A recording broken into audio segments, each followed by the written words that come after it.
we receive with claps for Dr. Shri Mustafa.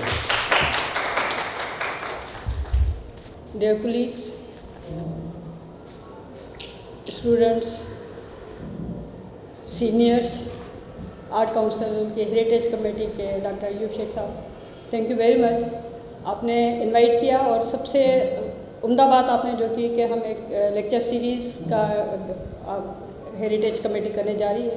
That's a very commendable effort और हम सबको इसको acknowledge करना चाहिए, बल्कि उसमें हिस्सा भी डालना चाहिए कि ये लेक्चर सीरीज़ कामयाब हो, क्योंकि पढ़ा लिखा डिस्कोर्स जो है वो आहिस्ता आहिस्ता हमारी ज़िंदगियों से, हमारे काम करने के तौर तरीक़ों से निकल गया है। हम थोड़े दूर हो गए, किताबों से दूर हो गए, एनालिसिस से दूर हो गए, सुनी सुनाई बातें लेके आगे बढ़ने के आदी हो गए। ना खुद तज्जिया पढ़ के करते हैं, ना पढ़े हुए तज्जिए पे अपनी कोई राय कायम करते हैं। तो हम अब उस नहज पे पहुंच गए कि जब जो लोग राय कायम करते हैं हम उसको लेके आगे बढ़ते हैं, ये बगैर देखे हुए कि बस सही है या गलत है। जो टॉपिक आज का है, एथिकल डायलेमास ऑफ ग्लोबलाइजेशन, सुनने में बहुत शकील लगता है, मुश्किल लगता है।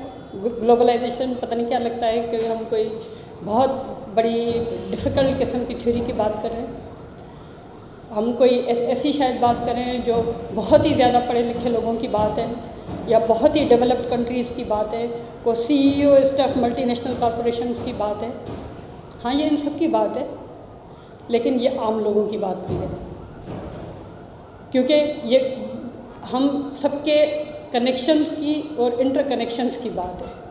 हमें इससे क्या फ़ायदे होंगे, हमें इससे क्या नुकसान होंगे, हम इसमें अपना हिस्सा डाल कैसे सकते हैं, अपना हिस्सा ले कैसे सकते हैं, ये उसकी बात है।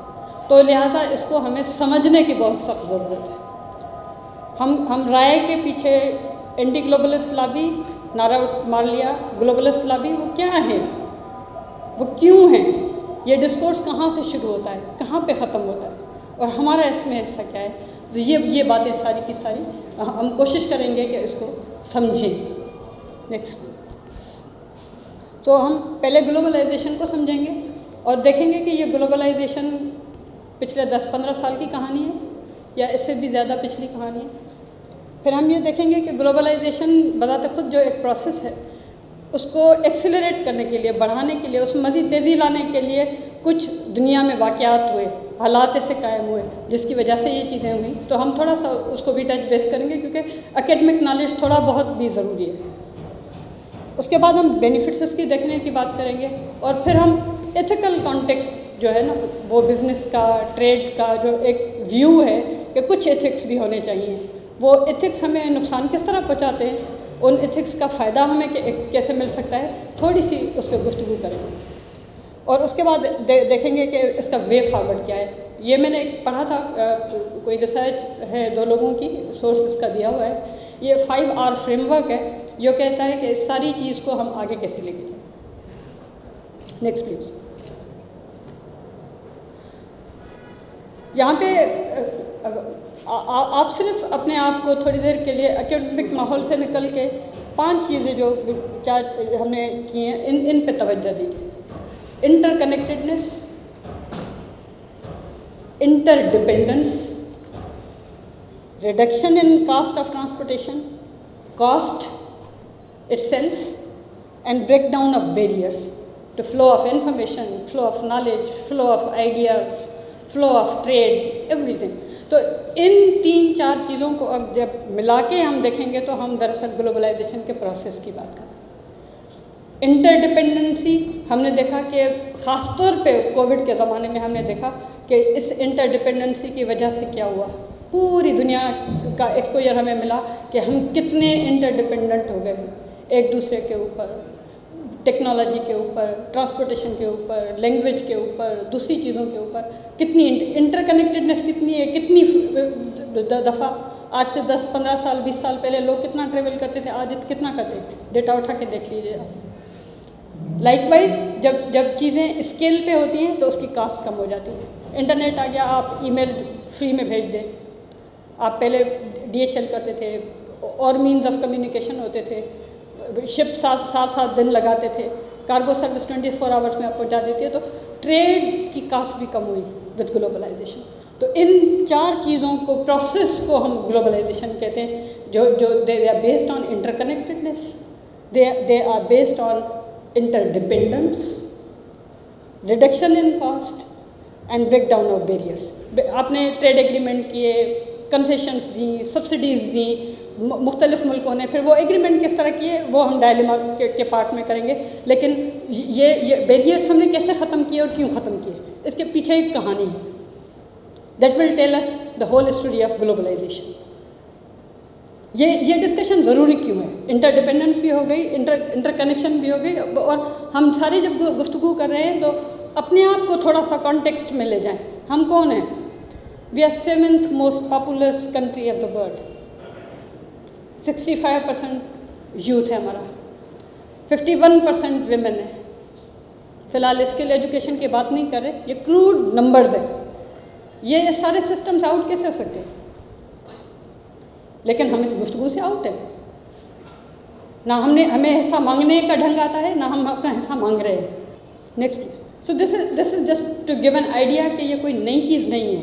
ये हज़ारों सालों से ट्रेड का और एक्सप्लोरेशन का ये इंसान की क्वेस्ट है। जब से इंसान ने अपने लिए रोज़गार, दूसरी चीज़ें तलाश करना शुरू की, लेकिन डॉक्यूमेंटेड फैक्ट इंटरनेशनलाइजेशन के और एक्सप्लोरेशन के मिलते हैं।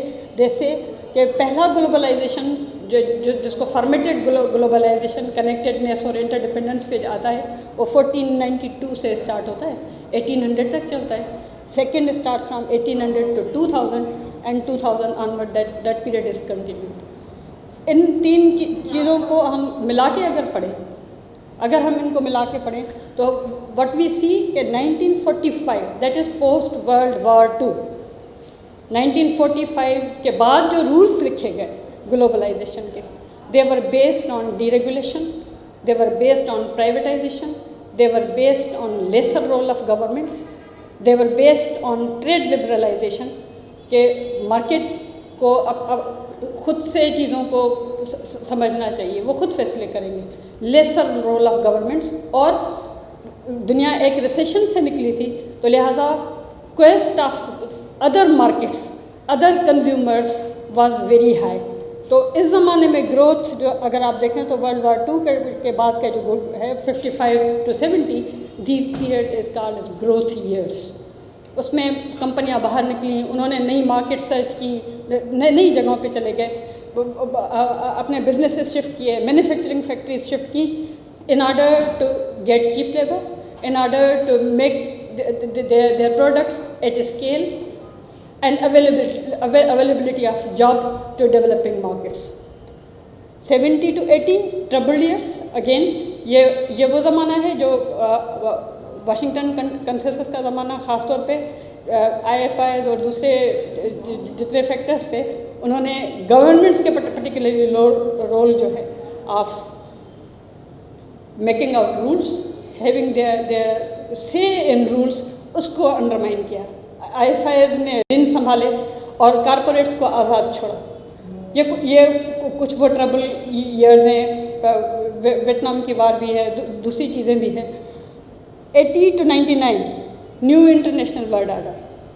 अब 1980 से 1999 ये खालिसतन वो वही वाशिंगटन कंसेंसस वाला पीरियड। और आप अगर देखेंगे तो इसमें फाइनेंशियल क्राइसिस 1997-98 वाला भी आ जाता है। ये पीरियड भी इसमें आ जाता है जिसमें ग्लोबल फाइनेंशियल क्राइसिस आता है।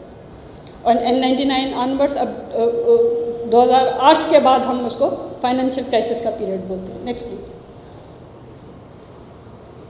ये वो वेव्स हैं जिन्होंने इस सारे प्रोसेस को एक्सेलरेट किया। दो दीज वर द पीरियड्स, लेकिन उनको एक्सेलरेट करने के लिए क्या हुआ कि फर्स्ट वेव जो ग्लोबलाइजेशन की थी, ग्लोबलाइजेशन को जो इकोनॉमिस्ट हैं वो यूँ तस्वर करते हैं कि ग्लोबलाइजेशन दो it is a process but it is like wave. एक वेव आती है, नीचे हो जाती है, फिर दूसरी वेव आती है, तो उसको एक्सेलरेट और नीचे करने के मुहर्रिकात होते हैं जो उनको चीज़ों को लेके चलते हैं। तो first wave was help by mechanisation, steam power engines. जब ये आई तो वो जो ट्रेड का जो ग्लोबलाइजेशन का तस्वुर था उसमें थोड़ी सी तेज़ी आई। लोगों ने स्टीम इंजन की वजह से इंडस्ट्री लगनी शुरू की, फर्स्ट इंडस्ट्रियलाइजेशन का फेज़ आया। सेकेंड वॉज मास प्रोडक्शन में assembly line was created, car, aeroplanes, दूसरी चीज़ें बनना शुरू हो गई। थर्ड वेव जो आई, that is the advent of internet, digital technology. And fourth industrial revolution is cyber, artificial intelligence. और अब तो हम 5वें इंडस्ट्रियल रेवोल्यूशन की भी बात करें, जो रोबोटिक्स और उसके भी आगे की एक बात है जो अभी तक डिस्कशन के फेज़ में है। Next please. सो क्या हमें ग्लोबलाइजेशन ने फ़ायदा दिया? रिसर्च ये कहती है कि जो वॉल्यूम है फ्रॉम 1950 टू 2005, क्योंकि 2008 को हम तस्वीर करते हैं कि फाइनेंशियल क्राइसिस आया, उसमें ट्रेड थोड़ा सा नीचे गया, लेकिन रिसर्च ये कहती है कि अराउंड 296 बिलियन का ट्रेड हुआ है between 1950 to 2005, and that is 27 times more than earlier. Though it was, ये पूरी एक जर्नी है ऑफ ट्रेड, और इस जर्नी को अगर हम देखें तो हमें क्या क्या क्या चीज़ें मिलती हैं। We had varied kind of experiences. वो एक्सपीरियंस क्या थे? इम्पीरियलिज्म हमने देखा, colonisation, almost whole Asia and Africa. Why? In order to extract raw material resources to develop first world. In terms of human resource की जब बात करेंगे colonisation के ज़माने की, तो वो कॉलोनाइजर्स की डेवलपमेंट के लिए हमें स्लेवरी का कॉन्सेप्ट भी आएगा, वो भी मिलेगा। तो ये एक पूरी जर्नी है ग्लोबलाइजेशन की, in order to develop first world. लेकिन the quest of innovation and development do have benefits. वो बेनिफिट्स क्या थे? पोस्ट वर्ल्ड वॉर 2 के ग्लोबलाइजेशन के बाद देखें कि it help achieve fastest economic growth, तो इसका ट्रिकल डाउन इफेक्ट हुआ। फिगर्स क्या कहती हैं? फिगर्स ये कहती हैं कि around 800 million alone in China. I am quoting Joseph Stiglitz 2 books, globalisation and its discontent and discontent revisited. वो कहता है 800 मिलियन लोग सिर्फ चाइना में पॉवर्टी से बाहर निकले इस पीरियड के दौरान, during that period. Maximum period जो लोग निकले हैं अपार्ट फ्रॉम चाइना, वो इंडिया में पॉवर्टी से निकले। तो it reap the economic growth, वो मार्केट खुली, पॉपुलेशन ज़्यादा थी, बहुत सारे दूसरे भी मुहरकात होंगे, लेकिन ड्यू टू दिस फिनोमेना ये उसका एक बेनिफिट था। ग्लोबल ट्रेड मैनीफोल्ड, जैसे मैंने नंबर्स आपको बता दिए, it help creating global middle class. 800 million या 1000 मिलियन के करीब लोग अगर पॉवर्टी से निकलते हैं तो you have created a middle class, that is called global middle class. उसने फिर अगेन स्पेस को रेज किया, and it had multifolded effect. Then global response to development of vaccines. During that period क्या हुआ? हमने स्मॉल पॉक्स से छुटकारा हासिल किया, दूसरी बीमारियों की वैक्सीन्स निकली, मेडिसिन ने तरक्की की, रिसर्च के इंस्ट्रूमेंट निकले, इक्विपमेंट बने, तो क्या हुआ? लाइफ एक्सपेक्टेंसी बढ़ी। Again, that was, if there was no interdependence, interconnectedness, knowledge, innovation of that level, ये पॉसिबल नहीं था। Next please. And obviously with the people's movement and ideas of people, knowledge sharing, cultural awareness, दूसरे मुल्कों में क्या हो रहा है, वो किस तरह रह रहे हैं, उनकी ज़िंदगी कैसी है, हमारी कैसी है, अच्छाइयाँ यहाँ पे क्या कौन सी हैं, बुराइयाँ, आप ऑटोमेटिकली अपने आप को कंपेयर करना शुरू कर देते हैं। इंफॉर्मेशन टेक्नोलॉजी जब आई, जिस वाले ज़माने में आई, जब भी आई, ऑब्वियसली इसने इसको मज़ीद धक्का दिया और इसको इंक्रीज़ किया। नेक्स्ट, अब let's come to the topic, why I am saying ethical dilemma. Let's define first what is ethical, then we will define what is dilemma. A problem or situation, both are situations by the way, but a problem or situation that require a person or organization to choose between alternatives as right and wrong. When it is right, it is called ethical. When it is wrong, it is called unethical. तो वो जो situation है जिसमें आप alternate के बारे में करेंगे, बात करेंगे, that will be your ethics. And what is dilemma? Is a situation in which difficult choice has to be made between 2 or more alternatives. तो अब जब हम फर्स्ट वर्ल्ड इमर्जिंग इकोनॉमी और लेस डेवलपिंग कंट्रीज या developing country की बात करें तो वो क्या करें, अपनी इन्वायरमेंट को कंप्रोमाइज़ करें या डेवलपमेंट की बात करें, लेबर राइट्स की बात करें या चीप लेबर पे फॉरेन डायरेक्ट इन्वेस्टमेंट को आने की इजाज़त दें, but they do. So it's a difficult choice. That's why I am calling it ethical dilemma. Ethics says, right says, there should be labor rights, there should be safety standards, there should be no child labor. But what dilemma back home says, are you leaving family to die of hunger, of starvation, by not allowing such things? Nobody is justifying, लेकिन ये एक हकीकत है कि it's a difficult choice.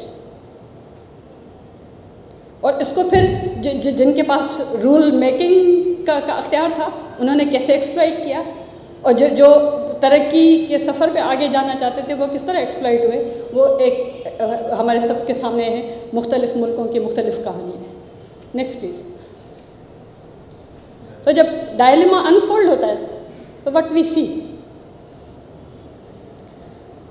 When you develop, post world war 2 के बात कर रहे हैं हम, जब हमने रूल्स लिखे, हमने वाशिंगटन कंसेंसस 70s 80s में आके बना दिया कि डीरेगुलेशन, मार्केट इकोनॉमी, लिबरलाइजेशन और ये सारी चीज़ें होंगी, लेसर रोल ऑफ गवर्नमेंट और no government, international financial institutions को हमने पावर दे दिया.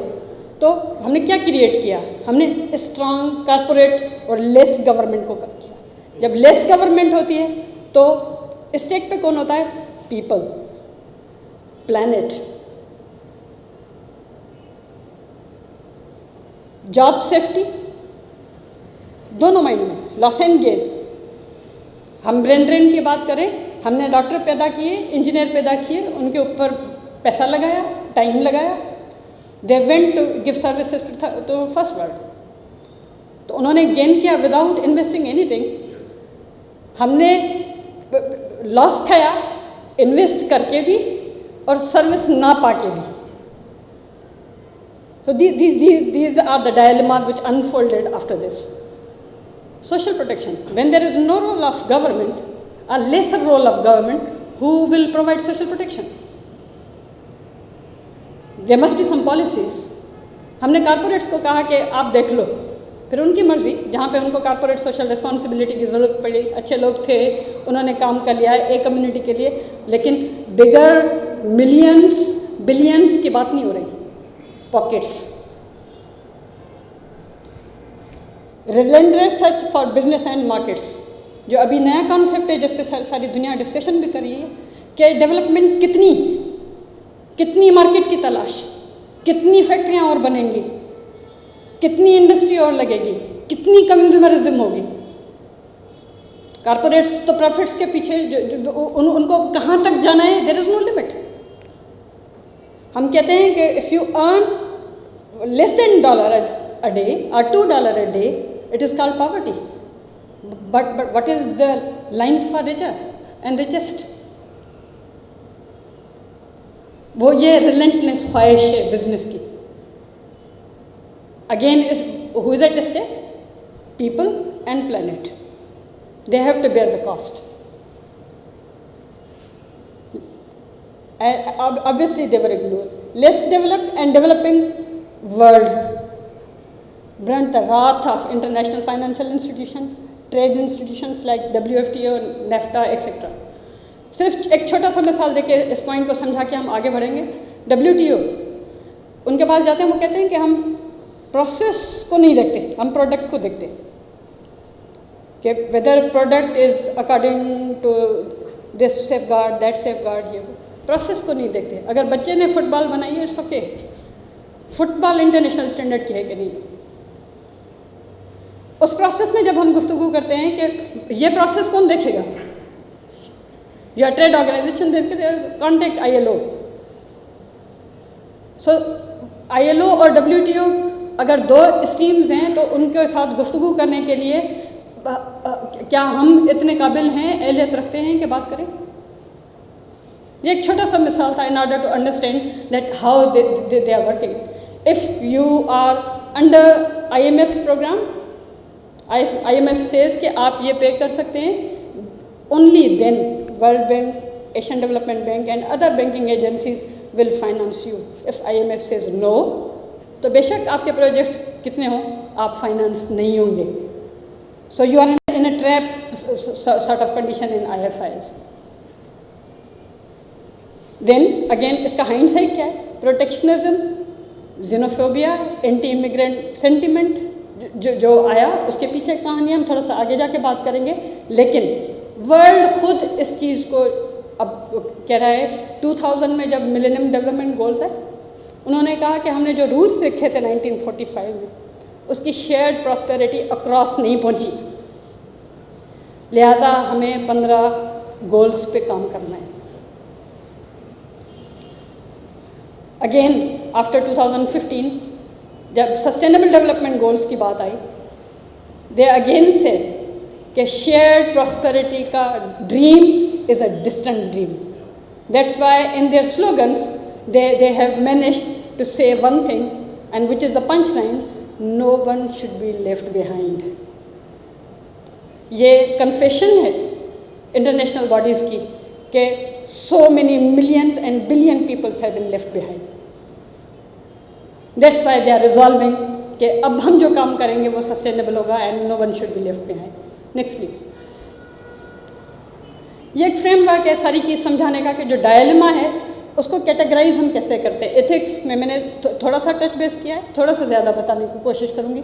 लेबर स्टैंडर्ड्स मैंने आपको बता दिया, मुख्तलिफ मुल्कों में डिफरेंट लेबर स्टैंडर्ड्स हैं. जब हम होस्ट कंट्री की बात करते हैं तो जो जहाँ पे मैन्युफैक्चरिंग एजेंसी है वहाँ पे देखते हैं तो लेबर लॉ बहुत सख्त है. आप इस एज ग्रुप को इस वेज के नीचे इस टाइम फ्रेम में काम करने की इजाज़त है, इसमें नहीं है.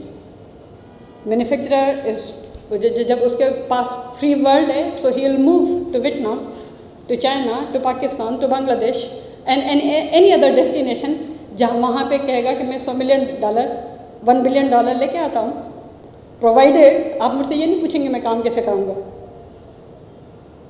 And we in need of dollars we allow. When I am saying we, it is not just Pakistan. We means developing world. जहाँ जहाँ पे भी ये मैन्युफैक्चरिंग गई है, जहाँ जहाँ पे भी ये सारी चीज़ें गई, उनकी ज़रूरत थी. उन्होंने कंप्रोमाइज़ किया एनवायरनमेंट को. Cost of dumping toxic material, toxic waste of these industries is much higher in developed world, whereas it is much cheaper in countries like China. Result क्या है? The soil of China is littered with lead, zinc and other poisonous material. So for example वहाँ पे $2 पे आप dump कर सकते हैं, $10 पे कर सकते हैं. और उनको अपने मुल्क में अगर वो करनी है चीज़, तो उसके लिए उनको इन्वायरमेंटल सेफ्टी गार्ड्स, वो जो इक्विपमेंट्स लगाने हैं, जो दूसरी चीज़ें करनी है, उस पर $मिलियंस उनको स्पेंड करने. So that was one side. Marketing again same thing. Corruption, उनके अपने मुल्क में anti bribery, anti corruption laws, उसकी अमलदारी. ब्राज़ील में जाते हैं, दूसरे मुल्कों में जाते हैं, in order to move file fast, they say it's not a crime. So and again human rights उन्हीं राइट्स में से निकलते हैं. Then cultural diversity. इसकी हाइंड साइड क्या थी, क्या निकली? आपने निकल तो गए. डेवलप्ड वर्ल्ड ने अब जाके जब इसको देखा कि जितना भी ब्लू कॉलर जॉब था उनके पास, वो उनके मुल्क से निकल गया. They lost jobs. They created world where there was lesser role of government. तो उनका खुद का जो डेवलप्ड वर्ल्ड का जो वर्कर क्लास था, उसके लिए कोई सेफ्टी नेट ही नहीं था, कोई प्लान बी नहीं था. ये इसकी हाइंड साइड है उनके मुल्क के लिए. तब उन्होंने सोचा कि नहीं, अब प्रोटेक्शनिज्म की ज़रूरत है. हम ट्रंप को क्या भी बोलें, लेकिन इस सबसे प्रोसेस जिसके ज़रिए वो निकला. पॉपुलिस्ट जो भी कंट्रीज़ में आए, रूल उन्होंने ही लिखे थे, लेकिन जब आप चीज़ों को लूज छोड़ देते हैं तो सफ़रर आप खुद भी बनते हैं। क्यों? ग्लोबलाइजेशन की डेफिनेशन कहती है इंटरकनेक्टेडनेस एंड इंटरडिपेंडेंसी। हो नहीं सकता कि आपको इम्पेक्ट ना हो, सिर्फ दूसरों को इम्पेक्ट हो। अगर फ़ायदे मिलेंगे तो नुकसानात भी दोनों साइड को मिलेंगे। वाइट कॉलर जॉब के उधर डबल रेट हो गए, जबकि उनके वर्कर ने एक तो जॉब लूज़ किया और दूसरा उनके वेज स्टेगनेंट हो गए। जब उनके वेजेस स्टेगनेंट हो गए तो उनकी पेइंग कैपेसिटी कम हो गई। उनकी मार्केट में लोग परचेजिंग पावर के लिए स्ट्रगल कर रहे थे। इनइक्वालिटी बढ़ गई उनके अपने मुल्कों में, ना सिर्फ डेवलपिंग कंट्रीज़ में, but western economies also facing huge inequality right now. ये जवाब है, ये तो हमारा डायलेमा था। 3 लेवल पे जवाब देना है। गवर्नमेंट्स ने लॉज और पॉलिसीज़ बनानी है, answer from civil society, consumer activism and shareholder. जो शेयर होल्डर एक्टिविज्म का मतलब है बार्गेनिंग पावर, वर्कर का बार्गेनिंग पावर। वर्कर कैसे बात करेगा अपने सीईओ से, अपनी कंपनी से, अपने कारपोरेट के साथ, कि उसके क्या राइट्स हैं। Answer from corporations, ethic code जिसको वो फॉलो करेंगे, minimum ethical codes. Then agreements, they require revision. नए रूल्स लिखने की ज़रूरत है, क्योंकि whatever we have tested they have backlash now. Since we can not reverse the process of globalisation, it is time to rewrite. Next please. हम weak क्यों हैं, या हमारी वो कैपेसिटी क्यों नहीं है? Why? Because our institutions are weak. Those who can talk, those who can bargain, those who can formulate policies, those who can debate and give us the right answers, वो institutions weak हैं या हैं ही नहीं। elite collaboration है, हमारा elite is in power, he talks to elite of first world। उनके अपने जो लफ्ज़ में इस्तेमाल करना चाहूँ, मफादात हैं जो एक दूसरे को करते हैं, तो जो पेरिफेरी है वो रह जाती है। तो एलीट टॉक्स टू एलीट। हमारी जो रिप्रेजेंटेशन है WTO पे, when minister of commerce represents any developing country, is he really representing people of that country? That is the question, right? Debate always generated from developed countries. Post world war 2 हो, great depression आए, rules लिखे जाएँ, globalisation का process आए, वहाँ से बात होती है। जब वाइट कलर जॉब उधर ख़त्म हो जाती है तो protectionist policies, anti immigration policies की डिबेट भी वहाँ पे जनरेट होती है। हमारी इन्वायरमेंट तबाह हो गई, हम मोस्ट पॉपुलस मुल्कों में शामिल हैं, हमारी इतनी आबादी है, ये गुफ्तगू यहाँ पे जनरेट क्यों नहीं होती? हम खुद भी इस पर बात क्यों नहीं करते? वाई वी थिंक कि ये वाले टॉपिक जो हैं ये इतने शकील हैं कि ये हमारा काम नहीं है, किसी और का काम है। That attitude is no more acceptable in world polity. Less prepared to convert population from liability to asset. Education नहीं है, health नहीं है, human development के indicators ख़राब हैं। तो जो जितनी भी population है, so called हम कहते हैं कि हम 7th populous country हैं, पर are we asset? अगर उसके साथ ही हम 50%, 60% malnourished है, आधे से ज़्यादा अनपढ़ हैं, less skilled हैं, तो that is liability. Poor networking, हमारे कोई ग्रुप्स ही नहीं बने हुए। सार्क को देख लें, दूसरे रीजनल चीज़ों को देख लें, कोई हमारा नेटवर्किंग ही नहीं। कोई एकेडमिक लेवल पे हो, कोई ब्यूरोक्रेटिक लेवल पे हो, कोई कंट्री लेवल पे हो, डिप्लोमेटिक फ्रंट पे हो, there is very poor networking and obviously struggling political order in all these developing countries. Next please. तो ये तस्वीर क्या बताती है? फ्री ट्रेड फ्लो सब सही है, ट्रेड आ रहा है, जा रहा है, कोई बैरियर नहीं है, लेकिन क्या ये सच है? हमने जितनी भी डिस्कशन की, हमने नेफ्टा की बात की, हमने WTO की बात की, हमने ट्रेड बैरियर्स की बात की, प्रोटेक्शनिज्म की बात की, तो दुनिया वो नहीं है जिस तरह दिखती है। Next please. क्या ग्लोबलाइजेशन ऐसी दुनिया का ख्वाब दिखा रही थी, या हम ऐसा ख्वाब देख रहे थे कि ग्लोबलाइजेशन होगी, हम कुछ भी नहीं करेंगे लेकिन दुनिया ऐसी हो जाएगी, या ऐसी दुनिया हमारा ख्वाब है? Next please. या ये कि डेवलपमेंट तो है लेकिन वहीं पे विकास भी है, इनइक्वालिटी भी है, एनवायरमेंटल क्राइसिस भी है, राइट्स की र्यून की बात भी है, रिच और पुअर का डिफरेंस भी है, डाइवर्सिटी की और डिस्पैरिटी की भी बात है। Next please. World economic forum last year, उसमें से मैं काफ़ी चीज़ें देख रही थी आप सबके साथ शेयर करके। कुछ चीज़ें जो मुख्तलिफ लोगों ने कहीं, मैं आपको बता देती हूँ, और कुछ के मुझे नाम भी याद हैं कि किसने बोला था, तो I will share with you.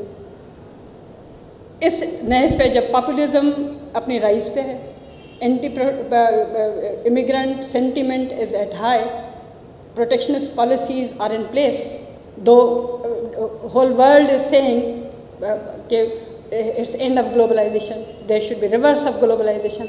Pandemic ने हमें एक्सपोज कर दिया, ये कर दिया, वो कर दिया, लेकिन around 3.6 billion people in the world aspiring to better income for food on their table twice a day or at least one time a day. These were the words of MD IMF Christian Lagarde. America had benefited immensely from globalization, क्योंकि जितनी उनकी manufacturing कंपनियां दूसरे मुल्कों में निकली, जितना profit उन्होंने कमाया, जितनी चीज़ें करी, लेकिन but that it had wasted its wealth, क्योंकि उसकी रीडिस्ट्रीब्यूशन ऑफ वेल्थ नहीं हुई, इसलिए उनकी इनकम इनक्वालिटी हुई। ब्लू कॉलर वर्कर के लिए कोई बैकअप प्लान नहीं था, तो रिच रिचर हो गया, इनक्वालिटी बढ़ गई पॉकेट्स में, हेल्थ इंश्योरेंस नहीं मिला लोगों को, जो पेंडेमिक में हमने सूरत आती है। These remarks were from Alibaba's head Jack Ma. In past few decades, globalization has narrowed the wealth gap between rich and poor countries, but fed into growing crisis of inequality within Western countries. This was remarks given by, I don't remember the name of company, but the CEO of one company of USA. It has created a world where we drink coffee from Brazil, wear a shirt stitched in Cambodia, check a phone made in China, and think nothing of it. Isn't that? हमने McDonald's allow कर दिया, हमने KFC allow कर दिया, पता नहीं वो जान का ब्रश कहाँ चला गया।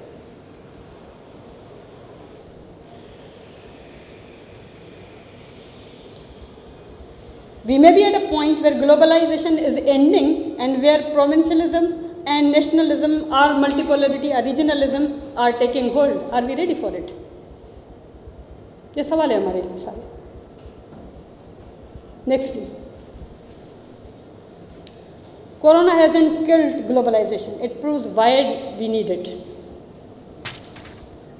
हम इतने इंटरकनेक्टेड थे कि ये कोरोना फैली भी ट्रैवलिंग की वजह से, पीपल टू पीपल कांटेक्ट की वजह से, और ग्लोबल पेंडेमिक भी हो गई। हमने 100 साल तक नहीं देखी थी कोई पेंडेमिक, हमने अब देखी पेंडेमिक, लेकिन इसने जान बहुत सारी चीज़ों को एक्सपोज किया। वाइल डूइंग दिस पेपर मैंने एक रिसर्च स्टडी पढ़ी, उसमें पढ़ा कि वेंटिलेटर 16 कंट्रीज़ में बनता है, उसके पीसेस बनते हैं, फिर एक जगह पे असेंबल होता है। जब शटडाउन हो गया तो वो पीसेस ही नहीं आ रहे थे। एक जीन्स बनती है, उसके बटन जो है ना वो बांग्लादेश में बनते हैं, जिप उसकी चाइना में बनती है, कपड़ा कहीं कलर होता है, लेकिन जब शटडाउन हो गया तो सारे वर्कर्स बैठ गए थे। At the end of day आपने वेंटिलेटर पहुंचा नहीं पाए, रीज़न बिहाइंड के शटडाउन हो गया सारे का सारा। हमने वो $2 प्रॉफिट के लिए इतना अपने आप को फैला दिया, लेकिन बावजूद उसके it is the global response that we require a vaccination. It is a global response required for interconnectedness in order to reach out to billions. क्योंकि अगर एक भी वायरस किसी को होगा तो there will be a chance that it will again spread. So you can not avoid it. लेकिन ये अपॉर्चुनिटी भी है हमारे लिए, एक्सपोज हुए हम, अपॉर्चुनिटी भी हमारे लिए है कि we should sit down and rewrite the rules of globalisation. How? Next please. This is the framework which I was talking to you. Source दिया हुआ है, ये इनका थीसिस है, Ronaldo Benficker and Ingrid Kofler का। What दे से 5R framework. Refining, जो हमारी अच्छी चीज़ें हैं उसको हम रिफाइन करें, फाइन ट्यून करें, रीफ्रेम करें rules of the game, reform करें जहाँ पे हम स्ट्रक्चरल डेफिशिएंसीज हैं हमारे अंदर सिस्टम में, रीडिफाइन करें हमारे ऑब्जेक्टिव्स, क्योंकि हमने क्या वादा किया SDG में, no one should left behind, there must be shared prosperity, there must be room for planet and people. तो वो एजेंडा के सेंटर में आना पड़ेगा। जब तक वो एजेंडा के सेंटर में नहीं आएगा, हमारा कोई भी ट्रेड एग्रीमेंट, हमारी दूसरी पॉलिसीज फिर अगेन वही लॉपसाइडेड हो जाएगी। That requires what? Revisioning, that is a must. Next please. And this is the last slide. ये हम करेंगे कैसे? जहाँ पे बैठे हुए हैं, अपने कॉन्टेक्स्ट की बात, लेट्स नॉट, दो it is applicable for all developing countries and developed countries, but invest in better and more inclusive education to prepare people for tomorrow. ये हम अफोर्ड नहीं कर सकते कि मोर देन 50% हमारे लोग जो है ना वो उनको तालीम ना हो, अफोर्ड नहीं कर सकते। लेकिन अगेन कौन सी तालीम? That should be inclusive. उनको ये सब बताना पड़ेगा, गुफ्तगू करनी पड़ेगी, काम करना पड़ेगा। Address growing inequality through the tax system and redistribution की बात हो रही है यहाँ पे, redistribution of wealth, reforming tax system. हमने रिफॉर्म ऑफ टैक्स सिस्टम, हमें IMF भी डंडे मारता है, तो वर्ल्ड बैंक भी मारता है, टैक्स इंस्टीट्यूशंस को भी ठीक करता है, लेकिन थोड़ी देर के लिए अज्यूम करें कि वो हो भी गया, लेकिन अगर आपका सिस्टम रीडिस्ट्रीब्यूशन की बात नहीं करेगा तो हम इनइक्वालिटी को तो कभी भी ख़त्म नहीं कर पाएंगे। तो ये दोनों चीज़ें साथ चल रही हैं, tax reforms, tax systems reforms as well as redistribution of wealth. COVID-19 taught us many things. Functional healthcare system across the globe requires revamping across the globe, be it developed or developing. ये हम afford नहीं कर सकते कि हम essential item जो mask भी outsource कर दें। मेरी कितनी रिक्वायरमेंट है? कम से कम एसेंशियल चीज़ें मेरे पास होनी चाहिए। जो मिनिमम हेल्थ केयर है वो मिनिमम हेल्थ केयर इंडिविजुअल को देना स्टेट की जिम्मेदारी है across the globe. Use free trade agreements to improve competitiveness, ना कि exploit the resources and humans. Work within WTO and various free trade agreements to settle disputes, ensure fairness, which is missing. Coordinate with allies to confront trade abuses. Likewise, encourage local solution to global issues. हमें जाम का brass चाहिए, उसकी branches चाहिए, student biryani चाहिए, अपने चाय खाने चाहिए। That makes different. हमारा यूथ वो काम करेगा, हम वो काम करेंगे। Local solution to global issues. Global issue क्या है? अनएम्प्लॉयमेंट है। ग्लोबल इशू क्या है? वहाँ पे एंटी इमिग्रेंट सेंटिमेंट है।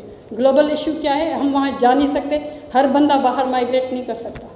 सारी फॉरेन डायरेक्ट इन्वेस्टमेंट से हमारे यूथ को चीज़ें नहीं मिलेंगी, लेकिन कल्चरली वायबल सॉल्यूशंस हमें इनोवेट करके ग्लोबल इश्यूज़ को रिस्पॉन्स करना पड़ेगा। Thank you very much.